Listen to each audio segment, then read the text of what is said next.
hard to truly empathize with the struggles people are going through every day without witnessing them for yourself. It seems that we read about another story about the crisis at the U.S.-Mexico border constantly. Another undocumented citizen taken away from their home. Another family who is torn apart by United States immigration policy. It's easy to talk about these issues, but it's another thing entirely to confront them directly. Hello, I'm Jack. And I'm Jordan, and we spent our project in Tijuana at the United States-Mexico border with Peaceworks Travel. Peaceworks Travel is a local educational travel organization that takes students on trips around the country and around the world. Since I had been on Peaceworks trips before, to Vietnam and to Washington, D.C., I leapt at the opportunity to go on one of the digital storytelling trips to the U.S.-Mexico border as my senior project. A filmmaker and a journalist, I was eager to get my first experience working on a documentary project. When, through the hard work of Al Silva and Peaceworks Travel, I was offered a chance to combine a once-in-a-lifetime trip to the border with my passion for film, it was an opportunity that I couldn't pass up. We started the trip with an overnight stay in San Diego with a host family.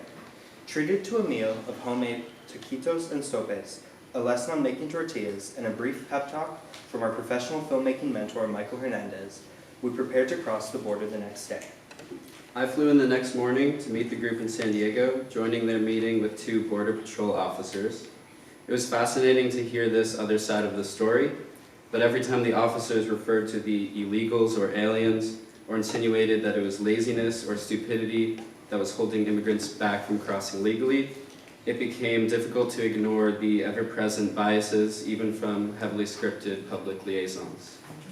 After meeting Border Patrol, it was time for our group to cross the border. It was striking and humbling how casual the 15-minute process was for us, as we walked by people who hadn't been able to see their families in years due to not being lucky enough to have been born with the same privileges that we were.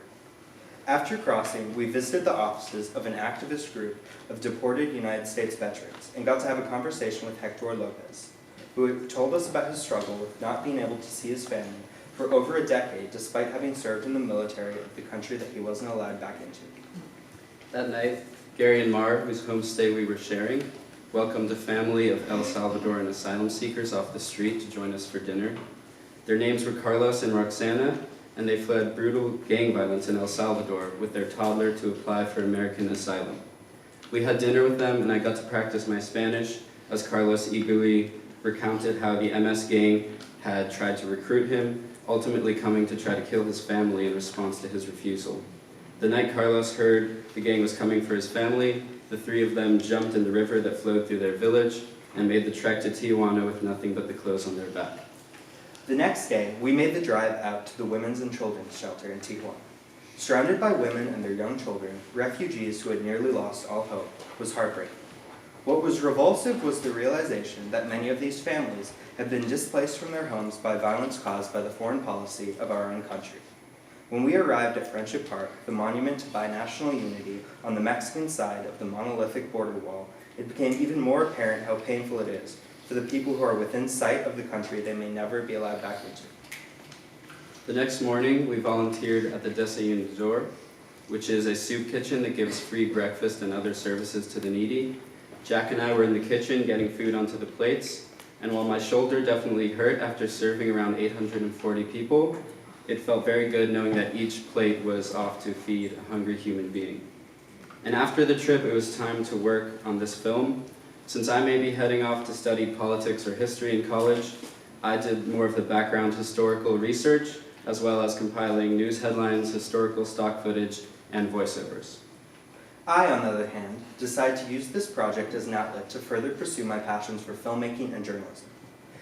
For me, the past 3 weeks have been spent hunched over Premiere Pro on my laptop, which is a filmmaking software, and pulling all-nighters and working through hours of footage to create a piece that truly lives up to our shared standards and values, to do justice for the stories that nobody wants to hear about the people trapped at the border.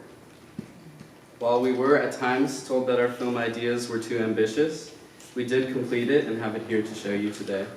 We are so proud of the final product that we created and excited to show you it. We really hope your eyes can be opened like ours were.